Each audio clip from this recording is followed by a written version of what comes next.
여러분들이요, 다시 한번 비유해보자. 깨끗한, 아주 맑고 깨끗한 구슬이 하나 있다고 보자. 투명체의 구슬이 하나 있다고 보자. 그 구슬 자체는 본래 물이 없다. 빛깔이가 없다. 너무 맑고 너무 깨끗할 뿐이다. 그러는데 여기 구슬 환경을 빨간 자리에 갖다 놓으면 구슬 전체가 빨갛게 보이고, 노란 자리에 갖다 놓으면 구슬 전체가 노랗게 보이고, 푸른 자리 갖다 놓으면 구슬 자체가 전부 파랗게 보이는데, 구슬 자체가 너무 맑고 밝고 깨끗해서, 투명체로 깨끗해서 그렇지, 구슬 자체는 본래 빛깔이가 없는 거다. 환경 때문에 그 시간 그 공간에 환경 때문에 있는 것 같은 착각이 생길 뿐이다. 그러니 우리 많이 보여주는 우리의 마음 본바탕이라고 하는 깨끗한 마음자리, 대우주의 물질체와 정신이 구성이 되는 원점 밑에 깨끗하다고 하는 생명력에 비유하고, 방이든지 장소든지 이거는 현재 우리 착각 때문에 생긴 여러 가지 비유를 하고 있습니다.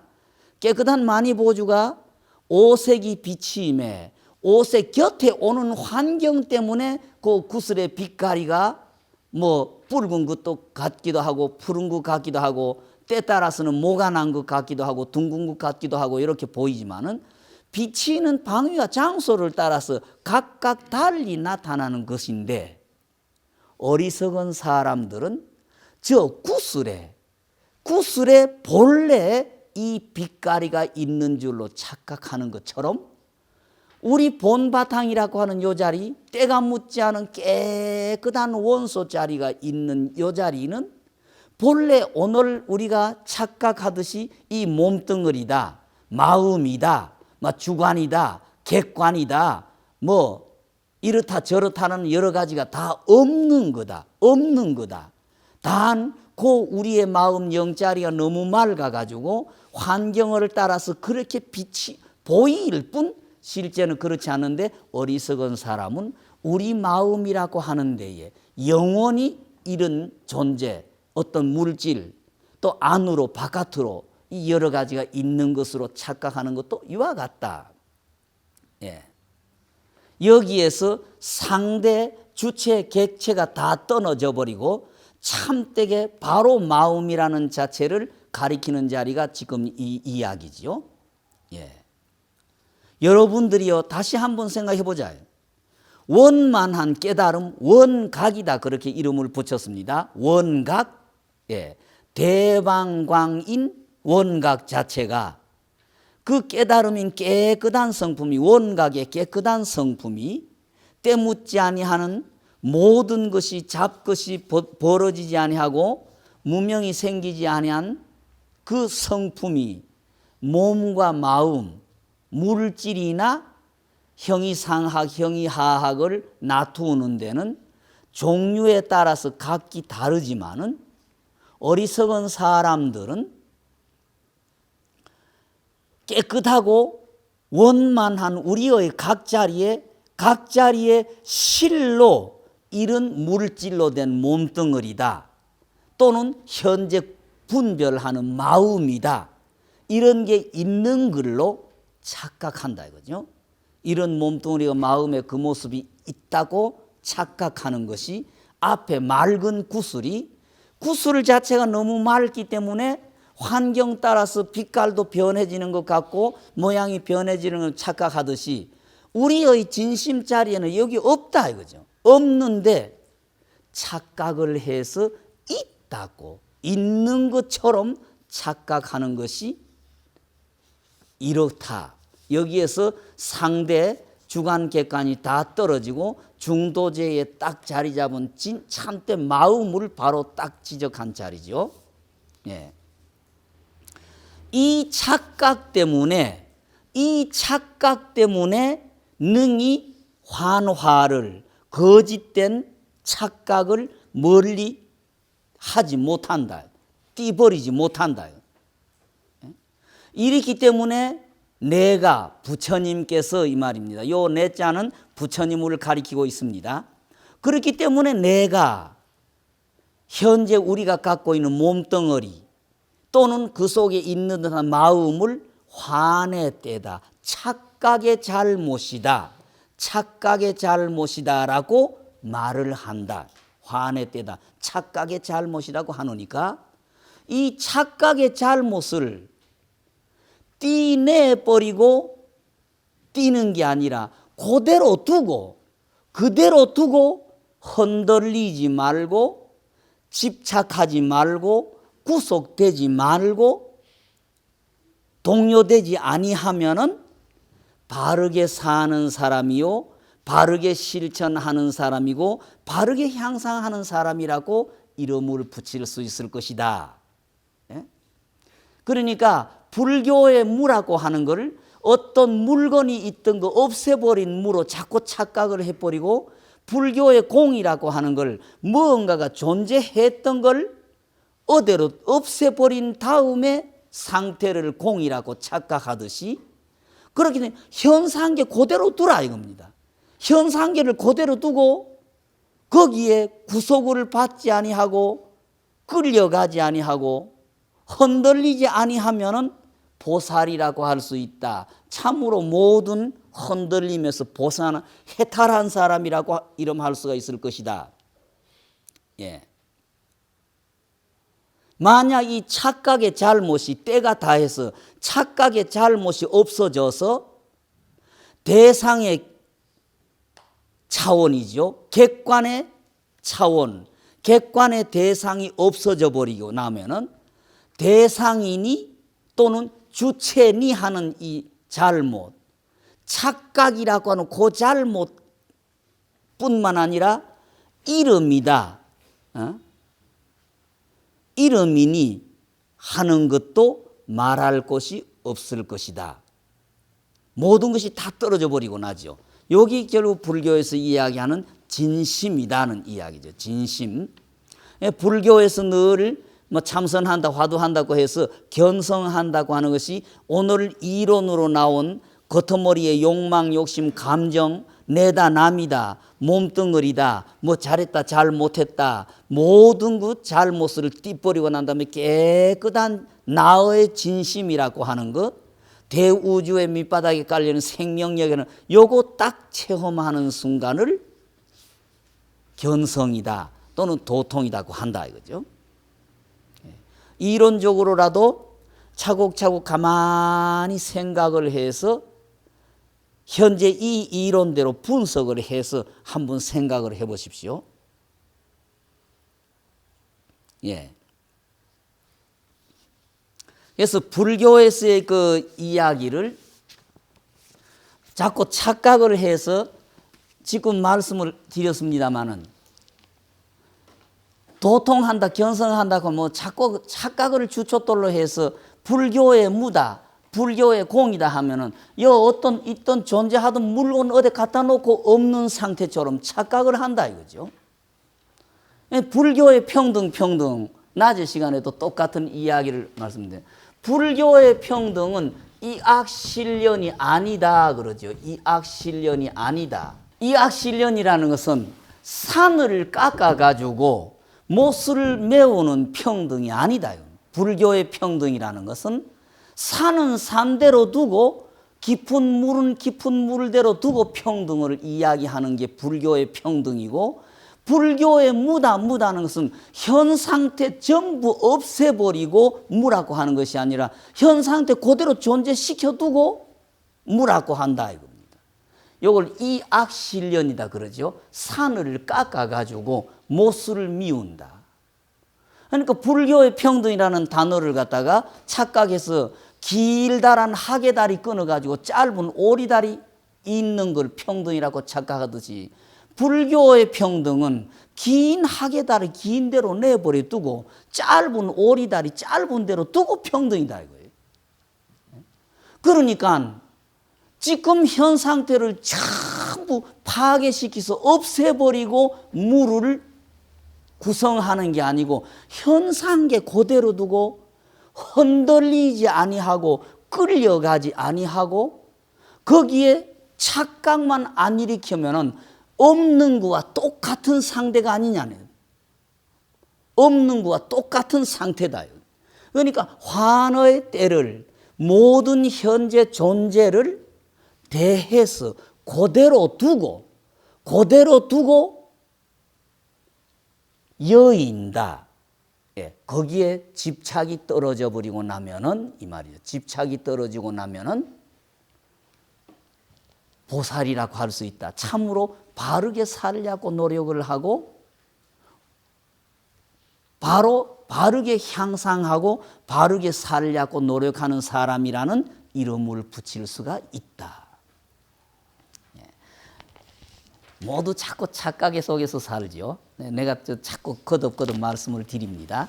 불교에서 공이다 해사니까 자꾸 우리 현상계 생각에 상상해.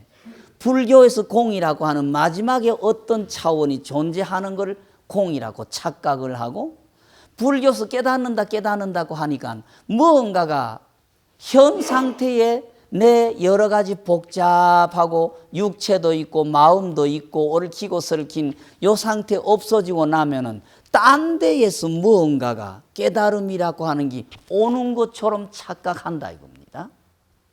전부 착각이 결국은 주춧돌이 잘못된 착각을 주춧돌로 해놓으니까 아무리 부처님의 이야기 올바른 이야기 해도 여기 바로 안 믿긴다는 이야기예요.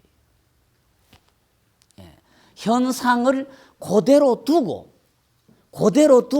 거기에 흔들리지 아니하고 끌려가지 아니하고 하면 된다. 그러니까 여기 착각이 심하니까 앞에 이 시간 처음에 말씀드렸듯이 그 어머니가 그 자식을 그렇게 애지중지해서 길러놓고 한평생 호흡바라비로 혼자 독신으로 늙힐 수 없으니까 장가 보내놓고 며느리가 들어오니까 자기의 애지중지 갈무리 했던 무언가를 뺏긴 것처럼 착각을 해서 며느리를 죽이듯이 우리 그런 착각 속에 산다 이겁니다.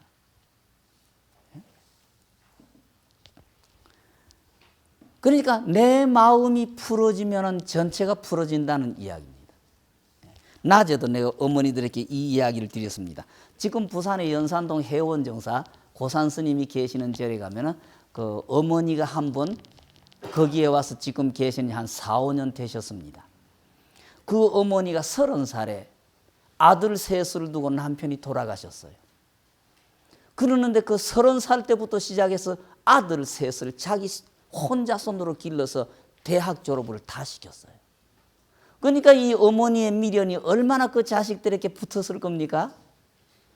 근데 그 어머니가 아들을 결혼을 시켜나니까 허전해졌다는 이야기입니다. 자기 아들을 누구에게 뺏긴 것처럼 이 착각이 붙는 거죠. 그러니까 자기 마음 속에 이 무언가를 뺏긴 것 같은 허전한 생각에 눈에 거슬리는 상태가 그 며느리가 거슬리는 거지요. 그러니까 이거는 며느리가 미운 게 아니라 자기 마음에서 일으킨 분별심 때문에 그 며느리가 미운 거지요.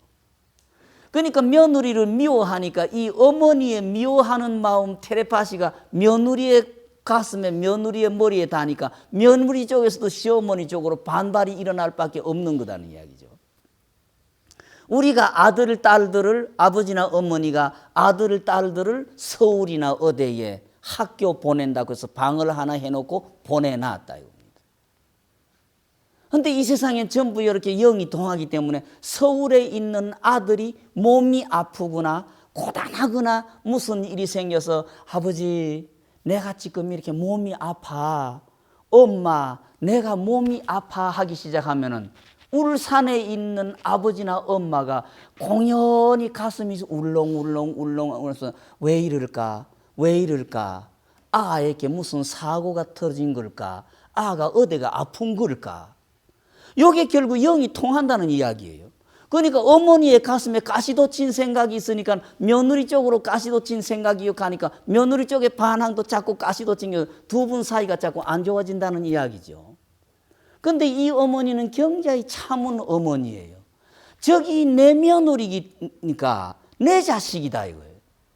저기 내 며느리니까 내 자식인데 내가 왜 내 자식을 미워하느냐. 이래서는 안 된다. 저기 우리 집에 왔으니까, 내 며느리를 우리 아들 집에 왔으니까 저기 내 자식인데 왜 내가 저거를 미워하느냐. 이거는 내 잘못이다 해서 이 생각을 자꾸 깔아앉히려고 노력을 해도 부대치면은 눈에 쌍심지가 돋고, 그저 대화만 나누다가도 보면은 뿔따구리가 솟고 이런 사건이 벌어지니까 아이고 안 되겠다. 한 집에서는 못 살겠다. 이제 저것들을 짝지어 주었으니까 밑에 동생들은 형에게 맡겨놓고 내가 따로 나가야 되겠다. 이러다가는 공연히 내가 자식하고 갈등을 만들어서 내 마음 때문에 자식하고 원결이 되고 적처럼 되겠고, 이 귀엽게 키운 자식들을 공연히 오해하고 사이가 벌어지겠다. 어머니가 밖에 나가라. 근데 큰아들이 효자입니다. 큰아들이 효자인데 이제 어머니가 나이 30대 우리가 코찔찔 흘릴 때부터 시작해서 20여 년을 어머니가 고생을 해가지고 우리 다 길러주셨지 않느냐.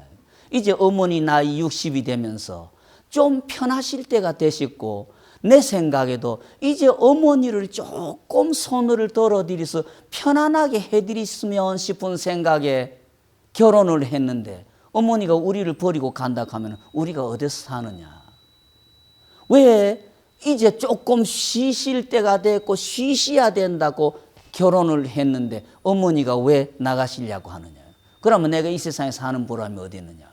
어머니가 진실로 우리 곁을 떠나서 새빵 얻어서 나가신다 하면 나 죽어버릴 거다. 맏아들이 울면서 엄마가 꼭 우리 곁을 떠난다 하면 내 죽어버린다. 그래서 큰아들 때문에 못 떠난 겁니다. 나이 70이 다 돼가면서 이제 아들의 나이도 한 50이 그럭저럭 다 돼가고 손자도 두세 생겼고, 그래서 이제 할머니가 인자 조금 부처님 곁에 가서 염불도 하면서 홀가분하게 살고 싶으니까 인자 가도 안 되겠나. 그래서 그러면 어머니 그러면 마음 편하시게 하세요 해서 그 아들하고 며느리한테서 연산동하고 떨어진 거리가 얼마 안 돼. 사직동 쪽하고 연산동하고 떨어졌는데, 어머니가 절에 와서 살면서도 문득 그 며느리 생각만 하면 팍팍 솟는다는 이야기입니다. 이래서는 안 된다. 40년 이상을, 거의 30년을 이래서는 안 된다. 저기 내 자식인데 내 자식을 왜 내가 미워하느냐 하는 생각에 내리누르다고 하는데, 내가 이어서 여러 차례 말씀드렸습니다. 몇 년 전에 작년인가 재작년인가 갔더니만 그 어머니가 내 방에 와서 우시면서 내 가슴에 아직까지 응어리가 안 풀어진 것 같다 이겁니다. 평소 이렇게 있을 때는 일부러 그 며느리에게 밉다는 감정 일으키려고 해도 없는 것 같았는데, 하룻밤에 꿈속에 며느리하고 이렇게 대화를 하다가 꿈속에 화가 팍 치솟는 걸 체험했다 이겁니다. 이걸 보면 아직까지 내 가슴 속에 그 아이를 미워하는 마음이 남은 것 같습니다. 이 생각이 풀어져야 내가 죽은 다음에 내 영도 좋은 대로 홀가분하게 갈 수 있고 자손들에게도 좋다고 하는데, 내 가슴에 아직까지 꿈속에 그거를 마주쳐서 그런 환경이 생기는 거 보면 내 가슴에 아직까지 안 풀린 것 같습니다. 이거 어떻게 하면 됩니까? 그래서 내가 그 어머니께 그랬어요. 아침 저녁으로 법당에서 예불 하고 난 뒤에 며느리가 사는 집 쪽으로 향해서 지나간 시간에 잘못을 모두 참회하고 사과합니다. 지난 시간에 얽히고 설킨 거 모두 풀어버리고 어떻든 편안하게 다정하게 삽시다는 축원을 하면서 절 3번씩을 하라고 그랬어요. 아침 저녁으로 법당 예불 하고 나서 할머니가 돌아서서 절하면 곁에 사람이 누구도 아무도 저 할머니 며느리 쪽으로 아들 쪽으로 절한다는 사람 아무도 없지 않아요. 저 할머니 법당에 절하고 자기 혼자 어떤 쪽으로 또 뭐 어떤 부처님 쪽이나 어떤 절에 자기가 당신이 먼저 댕기던 절이거나 어떤 자리 절하는 게 있는갑다는 생각하지, 누가 꼭 며느리한테 절한다는 소리 꼬집는 사람 없을 테니까 할머니 혼자 속으로 축원을 그렇게 하면서 아침 저녁으로 법당에서 절하거나 예불하고 기도 끝난 다음에 며느리 쪽을 쳐다보고 3번씩 절을 하시면서 지나간 시간에 내가 잘 못한 거 전부 다 참회합니다. 어떻든 좋은 인연으로 우리가 웃으면서 삽시다 하고 절을 하십시오. 그렇게 시켰어요. 한 1년쯤 했는지 한 2년쯤 했는지 금년 2월 달인가 무슨 그 화엄경 법회한다고 해서 갔더니만 할머니가 방에 오셔서 굉장히 이렇게 기뻐하시면서 스님, 내 마음이 이렇게 편합니다. 내 마음이 이렇게 편하니까 며느리 쪽에도 다 풀어진 것 같아요. 그러면서 아들은 바쁘니까 한 달에 한 번씩은 꼭 주말에 오는데 며느리는 요새 매주 토요일 오후 아니면 일요일 오후에 손자들 셋을 데리고 꼭 옵니다. 근데 인자는 막 서로 대화도 참 부드럽고 웃으면서 대화하고 며느리가 나한테 오면서 또 선물이라고 해서 뭐도 사가지고 오고 그 대학 다니는 손자, 고등학교 다니는 손자들을 꼭 데리고 이렇게 와서 한 2시간씩 웃으면서 대화하다가 갑니다. 그런 사람에서 내 마음 쪽이 풀어지니까 이렇게 편안하고 이렇게 부드러워지는 걸 공연히 내 가슴 속에 응어리를 자꾸 만드니까 부대치고 오는 게 전부 응어리 가지고 그렇더군요. 하고 그 할머니가 그런 이야기를 하십니다마는 결국 모든 게 내 착각 때문에 그렇다는 이야기입니다. 내 착각 때문에 또 내 욕망이나 내 감정 때문에 자꾸 그렇다. 가정에서 저 사람 그렇게 해라를 기대할 게 아니고 내가 솔선 그렇게 하면은 저절로 풀어진다는 이야기예요. 내 가슴이 얽혀 있으니까 가족들하고 부딪히면서 대화나 모든 게 얽히고 설키고 못마땅한 것 같은데 내가 풀어버리면 된다는 이야기예요.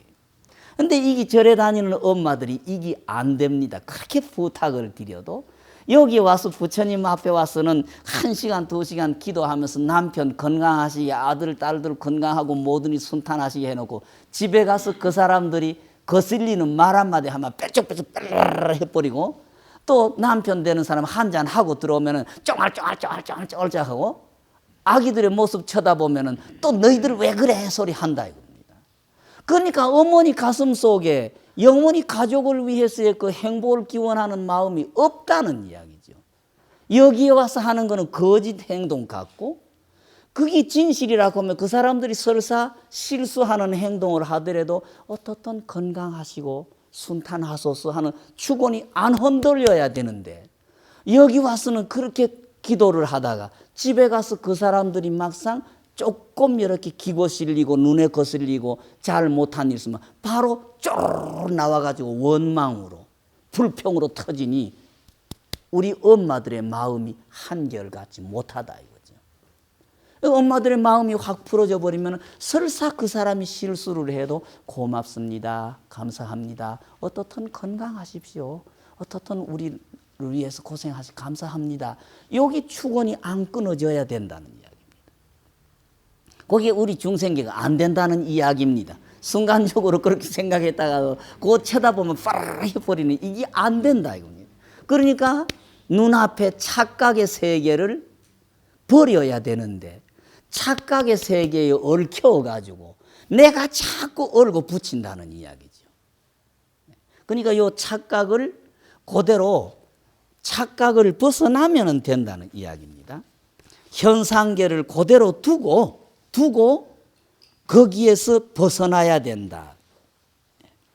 그렇게 되면 진실로 보살이라고 이름할 수 있다. 바로 살려고 하고 복되게 살려고 노력을 하는 사람이라고 할 수가 있다.